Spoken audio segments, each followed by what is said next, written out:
Bonjour mesdames et messieurs, chers étudiantes, chers étudiants, c'est un plaisir de vous accueillir, même si c'est de façon virtuelle, pour la présentation du master de la faculté de droit de l'Université de Fribourg.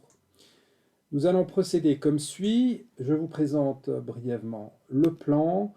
Tout d'abord, nous allons voir ensemble quelle est la situation de départ. Ensuite, on va voir quelques caractéristiques de notre master, le programme du master, les options spécifiques, qui sont une nouveauté que nous proposons à partir du semestre d'automne 2023, les examens, évidemment, qui vous intéressent particulièrement, quelques idées pour planifier le master, et puis des aspects administratifs avec notamment les dates à respecter et les personnes de contact pour d'éventuelles questions que vous auriez.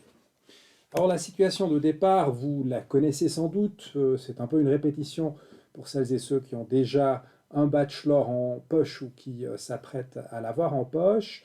Vous avez donc ça comme base, un bachelor dans une étude, dans une université suisse, peu importe laquelle, qui vous donne accès direct au master à Fribourg, également le MLAW.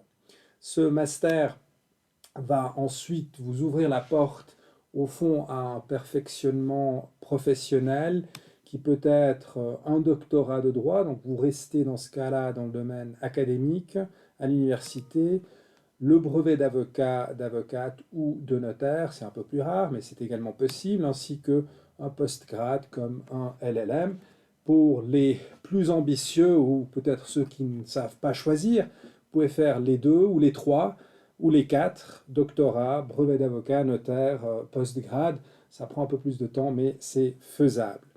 Pour celles et ceux qui n'auraient pas de bachelor en droit, mais un bachelor dans une autre discipline, nous offrons en plus la possibilité de faire ce qu'on appelle un Master of Arts in Legal Studies, un MALS, qui est une formation juridique un peu plus concentrée, avec 90 crédits ECTS, qui ouvre elle aussi la voie vers le doctorat, le DALS, doctorat en, comme formation supplémentaire ou bien complémentaire au MALS. Voilà, ça c'est ce que vous connaissez au fond déjà. Nous, on est donc au plein milieu de votre formation. C'est aussi la partie qui devient de plus en plus intéressante puisque vous aurez à ce moment-là un certain nombre de possibilités, des choix à faire.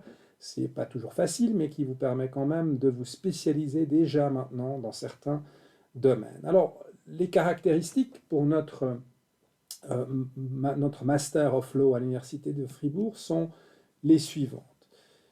Tout d'abord, nous concevons le master comme une suite logique du bachelor à Fribourg, mais aussi dans les autres universités, avec une formation de base qui continue, en particulier dans le domaine des branches de procédure qui viennent compléter le droit matériel que vous avez principalement étudié au niveau du bachelor. Donc en ce sens-là, c'est une formation continue, une formation de base qui continue. Mais il y a aussi la possibilité d'approfondir vos connaissances, et là vous aurez un peu plus d'options, des connaissances que vous avez évidemment déjà acquises dans le domaine au niveau du bachelor.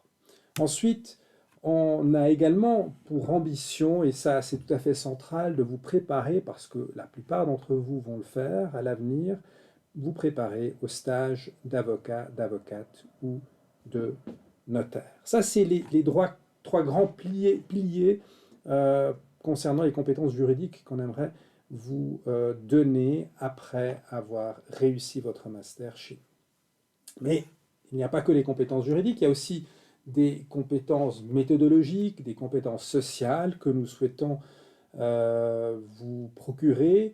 Vous avez évidemment déjà pu l'acquérir durant le bachelor. On continue dans cette volée avec quelques spécificités puisque les cours changent par rapport à ce que vous connaissez au niveau du bachelor. On aura au niveau du master des cours blocs.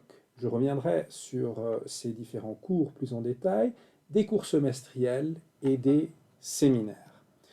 Ces cours mettent l'accent sur tous les séminaires et les cours blocs, mais également les cours semestriels, ça dépend un peu du nombre de participants évidemment aussi, sur l'interactivité, donc vous êtes appelé à participer plus activement encore que vous l'avez fait en bachelor au cours, et puis sur l'interdisciplinarité, là aussi ça dépendra un peu du domaine que le cours offre. L'idée est également de vous soutenir, de vous enseigner, de vous aider dans l'exercice de la rédaction juridique qui est fondamentale pour tout juriste, toute juriste, que ce soit comme avocat, comme juge, comme greffier, greffière, comme collaborateur au sein de la Confédération, ou l'expression orale. Alors là, on a évidemment en tête les plaidoiries des avocates et des avocats, mais l'expression orale, c'est aussi négocier avec la partie adverse, c'est aussi discuter avec des collègues, donc ce sont des compétences utiles à tout un chacun, pas seulement à celles et ceux qui se destinent à faire du barreau à l'avenir. D'autres possibilités ou prestations peuvent être acquises sous forme de crédits spéciaux, et là aussi vous allez pouvoir acquérir des compétences sociales, sont en lien avec ce qu'on a vu tout à l'heure. Je regarde là par exemple, vous voyez le moot court ou les tutorats, là il y a évidemment l'expression orale également qui joue un rôle. En tant que tuteur, vous pouvez enseigner, apprendre à enseigner pour celles et ceux qui se destinent par exemple à une carrière académique. Autre élément fondamental qui nous tient beaucoup à cœur, c'est la mobilité. La mobilité est fondamentale pour toute personne de votre génération, aussi en droit, même si le droit reste principalement national, mais les échanges avec d'autres cultures, d'autres façons de voir sont fondamentales. Et alors on a évidemment le Swiss European Mobility Programme, anciennement Erasmus, qui vaut à l'intérieur de l'Europe plein de possibilités. Je ne vais pas entrer en détail ici, puisqu'il y a des présentations spécifiques par rapport à cela, et en la personne de Madame Ingrid Kramer, une personne bien plus compétente que moi, pour vous expliquer quelles sont les possibilités. Mais vous pouvez aller à Dublin, à Leuven en Belgique, à Rome en Italie, à Séville, pour faire un semestre, voire même une année à l'étranger, pour approfondir vos compétences sociales aussi, mais juridiques, faire du droit comparé, tout ce que vous voulez. Ça vaut vraiment la peine. Bénéfice pour celles et ceux qui disent, bon, j'aimerais bien bouger un peu, mais je veux rester à Fribourg. Bénéfice vous donne la possibilité d'aller à Berne, suivre certains cours, à Neuchâtel, pour en suivre d'autres, des offres que nous n'avons peut-être pas, qui vous intéressent, qui seront ensuite reconnues auprès de notre faculté, que vous pouvez donc parfaitement valider ici, Bénéfri, donc Berne, Neuchâtel, Fribourg, l'acronyme. La mobilité suisse, de manière plus large, une possibilité pourrait être celle, notamment pour les francophones, d'étudier pendant un semestre dans une université alémanique, à Berne, ou bien Zurich, ou Saint-Gall, ou Bâle. Et puis ensuite, il y a évidemment les offres anglaises avec le CTLS à Londres, dont vous avez sans doute déjà entendu parler. Les doubles diplômes, initialement c'était uniquement Paris 2, maintenant il y a Heidelberg, Lisbonne et même Hong Kong. Vous voyez donc plein de possibilités. Et puis pour terminer, avec la Chine, des possibilités d'échange également dans ces deux universités que j'indique. Et là, vous n'avez pas le tableau complet, mais ça vous montre à quel point notre faculté tient à vous soutenir dans vos souhaits d'aller acquérir des connaissances à l'étranger. Plus d'informations sur le site indiqué ici, sur cette page. Et puis, notez que vous pouvez acquérir des crédits ECTS, mais uniquement 35 crédits seront reconnus au maximum auprès de notre faculté pour que ce soit quand même encore des études à Fribourg. Si vous pouviez acquérir tous vos crédits ECTS à l'étranger ou bien dans une autre université, ce ne serait évidemment pas un master de la faculté de droit de Fribourg, d'où cette limite. Je continue avec des caractéristiques qui cette fois-ci ressortent d'une étude de réputation faite par Gmür et Maring en 2019. Pourquoi Fribourg?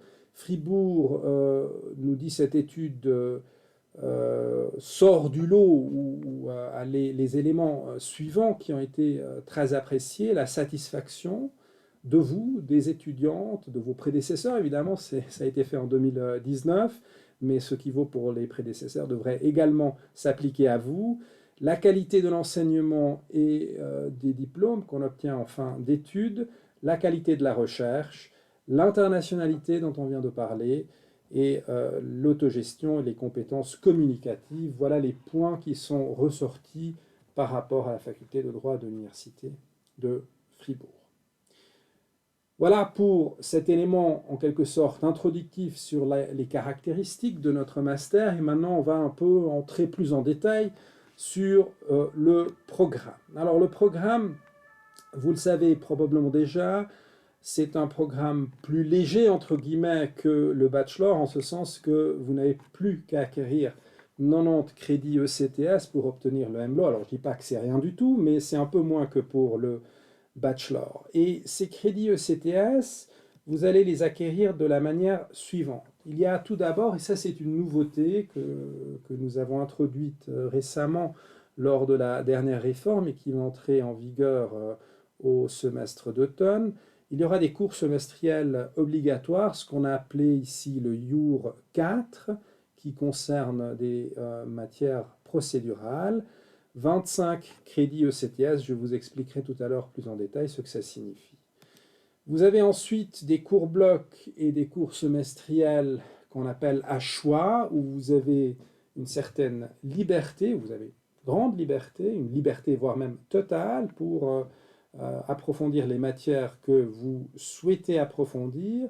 40 crédits ECTS, ce qui nous fait un total de 65 crédits ECTS.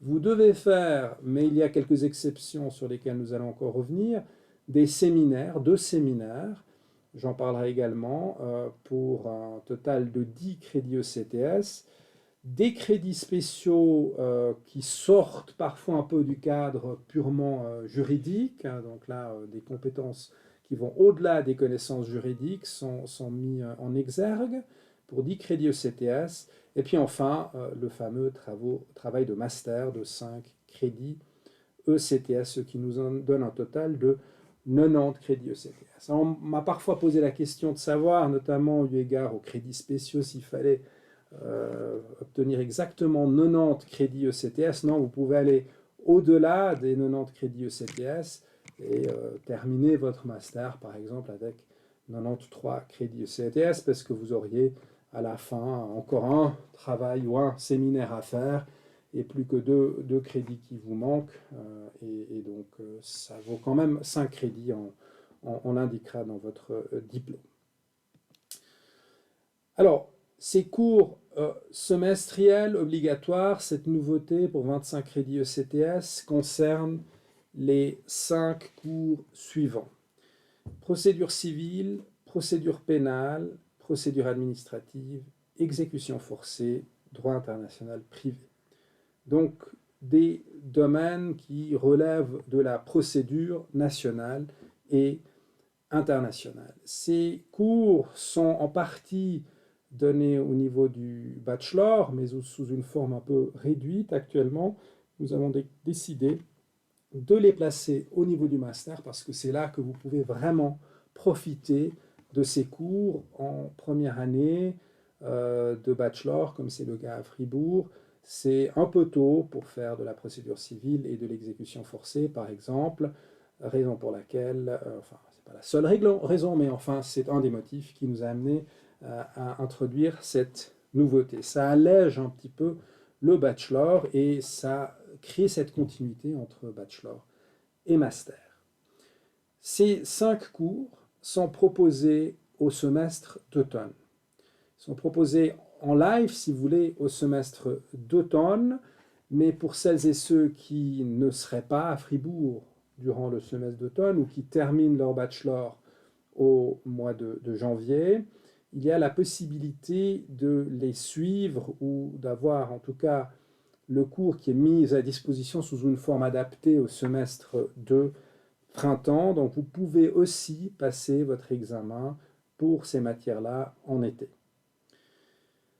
Pour les étudiantes et étudiants entrants et entrantes, ce qui est important de savoir, c'est que vous avez la possibilité, ça dépend des études que vous avez fait en bachelor ailleurs, voire en master dans une autre faculté, d'obtenir une dispensation, si vous avez fait la procédure pénale, par exemple, au niveau du bachelor déjà, vous ne devez pas refaire cette procédure pénale au niveau du master, voire une reconnaissance si, par exemple, vous avez fait du droit international privé au niveau du master déjà à la faculté de Zurich, par exemple.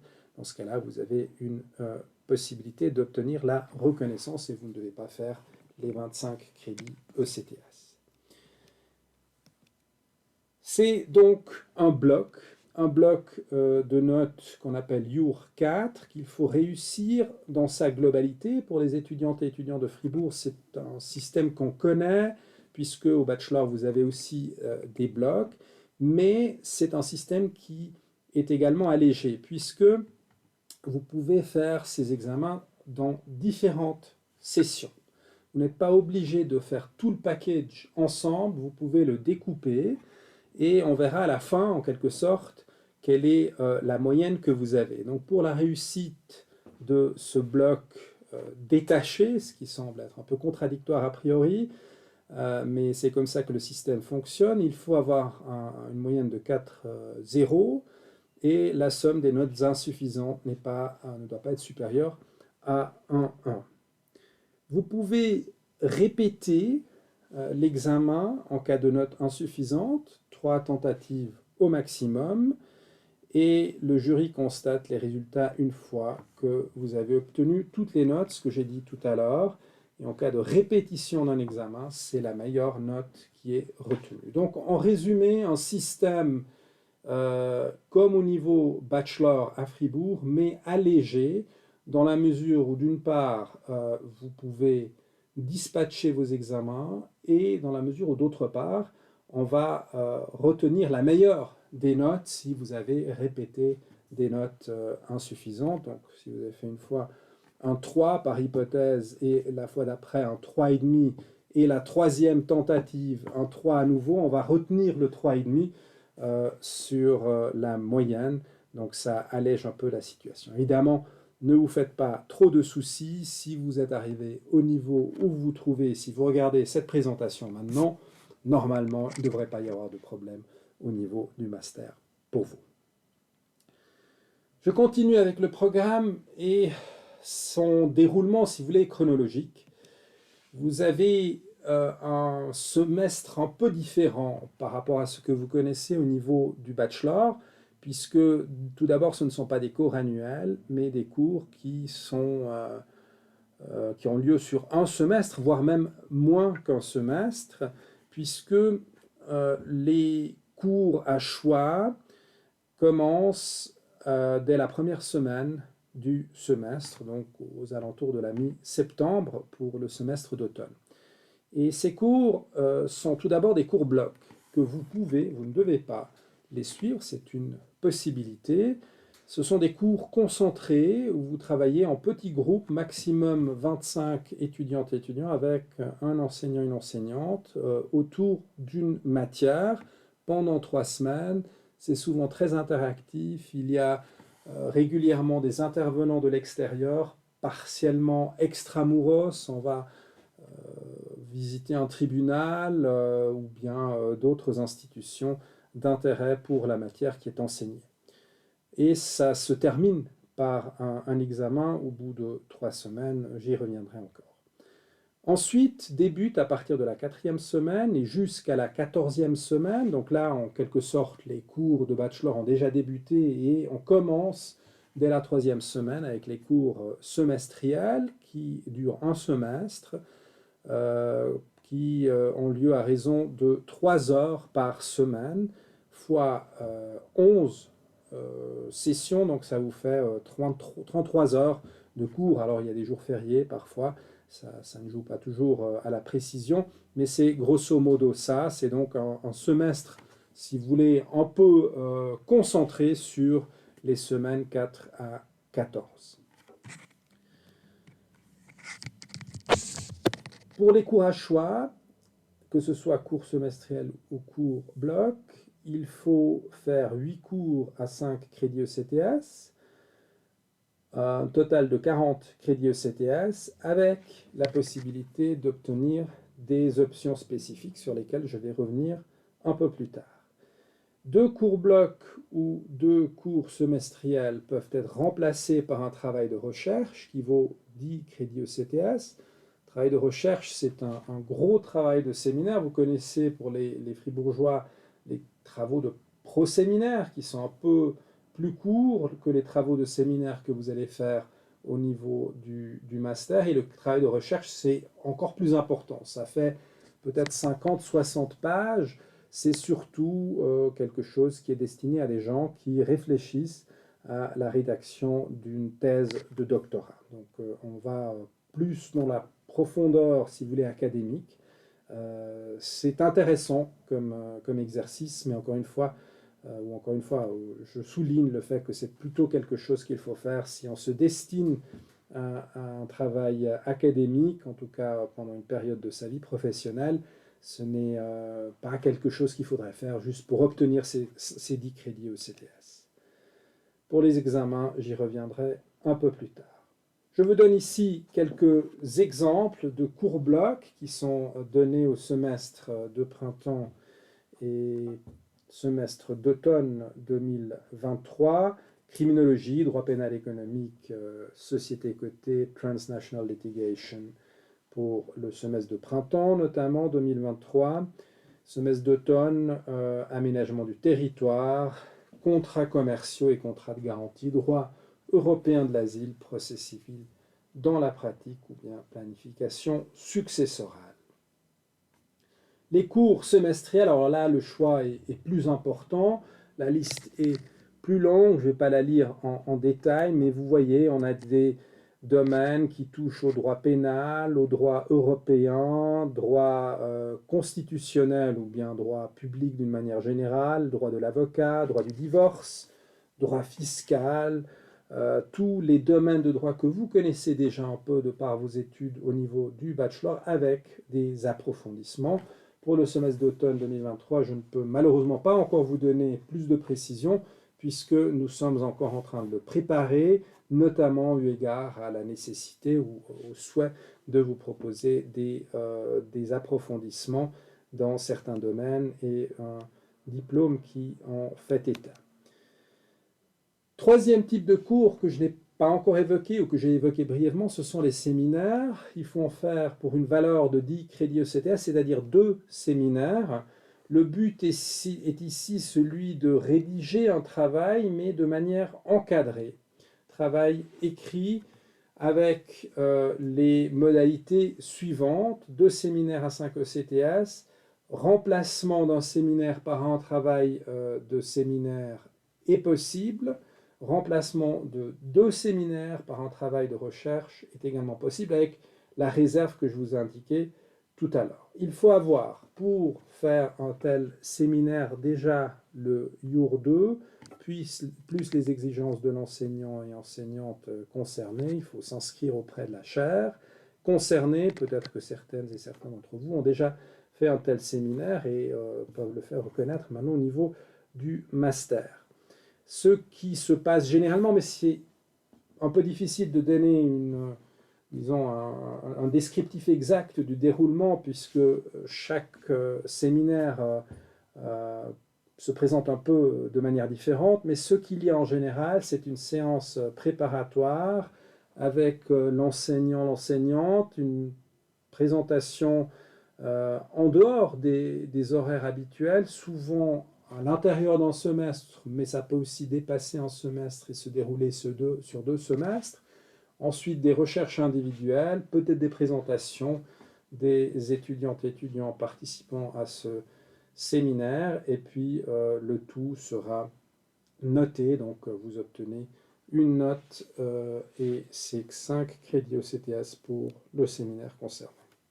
Les domaines ici sont assez éclectiques aussi, vous voyez, des aspects qui touchent à la philosophie, à l'argumentation, à l'histoire du XXe siècle. Si vous prenez Pologne et la Shoah, ça peut être le droit des médias, la théorie du droit, la généralisation et l'abstraction au semestre d'automne 2023. Donc, plein de domaines où vous pouvez faire des séminaires vraiment en fonction de vos intérêts personnels.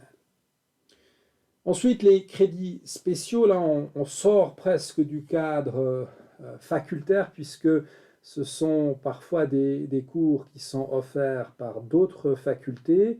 Ces cours dits interfacultaires sur cours de base en sciences de l'environnement, droit de la communication, d'Internet, introduction à la comptabilité, par exemple.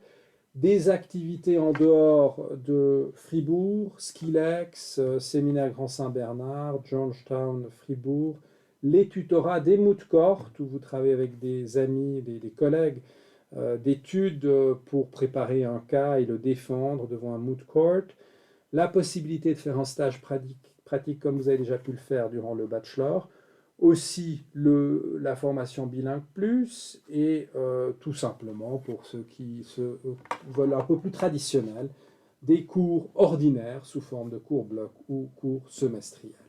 Là aussi, vous obtenez plus d'informations sur le site de l'université à l'adresse indiquée ci-dessous. Le travail de master, alors le travail de master, c'est un peu ce qui fait, ou faisait en tout cas à l'époque, un peu peur. Je comprends un petit peu cette appréhension puisque vous devez rédiger quelque chose pendant une période limitée et qu'on pouvait encore échouer avec ses études à ce stade-là. Mais si vous préparez bien, et j'entends par là préparation, disons, administrative, logistique, il n'y a pas de souci à se faire. Il faut s'inscrire au décanat suffisamment tôt, choisir la matière dans laquelle on veut rédiger son travail de master, et on a à partir du moment où on débute 16 jours pour rédiger ce travail. Prenez une période où vous n'avez pas d'obligation, ne faites pas ça pendant le semestre, évidemment pas pendant un cours bloc, mais pas non plus pendant le semestre où vous avez des cours semestriels. Faites ça à l'intersemestre, c'est ça le conseil que je peux vous donner. Travail qui est noté de nouveau avec les conditions habituelles, note minimale 4.0, et puis vous avez au maximum 2 tentatives pour ce travail de master. J'en viens maintenant à ces options spécifiques que j'ai déjà évoquées à plusieurs reprises. Alors, vous pouvez obtenir cette reconnaissance des options spécifiques dans les différents domaines qui sont mis en évidence ici en gras: droit humain, économie, environnement et climat, État et services publics, Europe, famille, règlement des litiges, religion et sanctions. Vous pouvez faire ça au maximum pour 2 options, donc on ne peut pas cumuler infiniment des options, mais vous pouvez en faire en acquérant suffisamment de crédits ECTS, à savoir 20 crédits ECTS dans le domaine concerné, 15 sous forme de cours bloc ou cours semestriel, et puis 5 sous forme de séminaire, travail de master ou travail de recherche. C'est une possibilité. Il n'y a pas d'obligation de faire des options spécifiques, mais simplement une possibilité. Donc si vous êtes particulièrement intéressé en droits humains et en droit des religions, faites-le. Si vous dites au fond, moi tout m'intéresse un peu, peut-être que ce n'est pas votre priorité de le faire. Vous aurez quand même un master qui a la même valeur. Il y a un règlement transitoire qui consiste à permettre aux étudiantes et étudiants qui sont déjà au niveau master actuellement de changer, de passer dans un système avec options spécifiques. Pour celles et ceux qui débutent le master au semestre d'automne, évidemment, la possibilité est ouverte puisque la réforme entre en vigueur cet automne. Élément fondamental, ensuite, pour notre faculté, ce sont les études bilingues. Les études bilingues avec différents niveaux de reconnaissance. L'attestation bilingue, c'est, disons, La base, si vous avez au moins 18 crédits ECTS dans la deuxième langue d'études, vous obtenez cette attestation. La mention bilingue, elle, pose une exigence ou des exigences supplémentaires. Il faut avoir au moins 35 crédits ECTS dans la deuxième langue d'études, dont un travail écrit, c'est égal local, et puis avec une dispense pour les étudiantes et étudiants qui ont déjà un bachelor en bilingue. Et là aussi, vous êtes limité par rapport aux crédits spéciaux, 6 crédits ECTS maximum qui seront reconnus dans ces 35 crédits ECTS pour la deuxième langue d'études. Et puis ceux qui vraiment n'ont pas assez avec la mention bilingue, ils peuvent encore faire le bilingue plus. Vous obtenez plus d'informations sur le site. Là, ce sont des formations complémentaires au Centre des langues de l'Université de Fribourg. Vous travaillez en petits groupes pour acquérir des compétences linguistiques supplémentaires qui s'ajoutent au fond à ce que vous faites dans votre cursus auprès de la faculté. Concernant les examens, je vous ai déjà annoncé que j'y reviendrai pour les différents modes d'enseignement que nous proposons. Le cours bloc, c'est une inscription à l'examen qui a déjà lieu au moment de l'inscription au cours. Il peut y avoir une évaluation durant le cours bloc lui-même et souvent encore à la fin du cours bloc, donc une combinaison entre les deux. Participation au cours sous forme d'une présentation, d'une plaidoirie, etc. et examen oral ou écrit à la fin.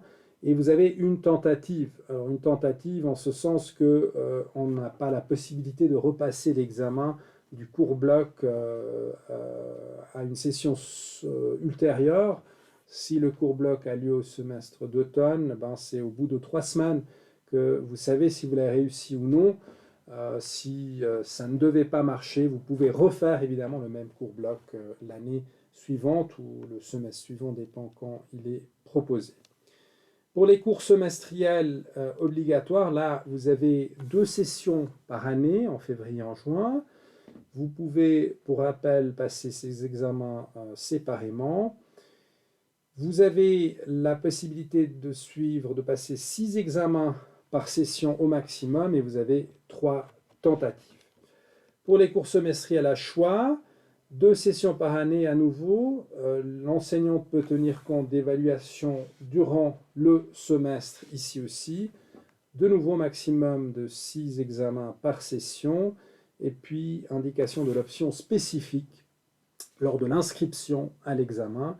Mais vous pouvez encore changer à l'inscription de la dernière session d'examen. Donc, vous pouvez moduler quelque peu votre option spécifique jusqu'à la fin avec un maximum, cette fois-ci, de 2 tentatives. J'en viens maintenant aux aspects pratiques. La question de savoir comment planifier mes études. Alors, c'est presque un peu rhétorique puisque au stade où vous en êtes, vous savez comment une université fonctionne, mais voilà quand même quelques idées pour vous orienter. Tout d'abord, évidemment, une réflexion personnelle sur ce que vous voulez ou ne voulez pas faire. Quels sont vos objectifs, à quoi vous destinez-vous, mais n'ayez pas peur, c'est pas maintenant que tout va se définir pour votre vie éternellement, c'est pas maintenant qu'il faut décider si vous allez faire une carrière à l'ONU, devenir notaire dans les Grisons ou bien faire une carrière dans un tribunal en Suisse. Vous pouvez toujours bifurquer par la Suisse. Ce qu'on veut dire par réflexion personnelle ici, c'est une réflexion sur comment vous allez agencer vos études de master. Est-ce que vous voulez en faire des options spécifiques, 1, 2, voire aucune? Choisissez vos matières en fonction de cela. Vous pouvez là encore un peu changer en cours de route, mais évidemment, si vous le planifiez d'emblée, c'est plus facile à le mettre en œuvre par la suite. Est-ce que vous voulez faire des études bilingues? Là aussi, évidemment, vous pouvez rattraper ce que vous avez loupé si vous changez d'idée après un semestre, mais ça devient un peu plus difficile. Et puis, question importante, c'est la mobilité. Là, il faut évidemment se prendre un petit peu à l'avance pour réaliser un tel projet, notamment si vous souhaitez aller à l'étranger, ce que je conseille à tout un chacun. Vous avez pour ces réflexions du soutien, pas seulement cette présentation virtuelle, mais surtout nos deux collaboratrices, notre conseillère aux études Raquel et Tiziani Tanner pour des questions d'études en général et tout ce qui concerne la mobilité. Vous pouvez vous adresser à Madame Ingrid Kramer, vous avez les deux adresses e-mail.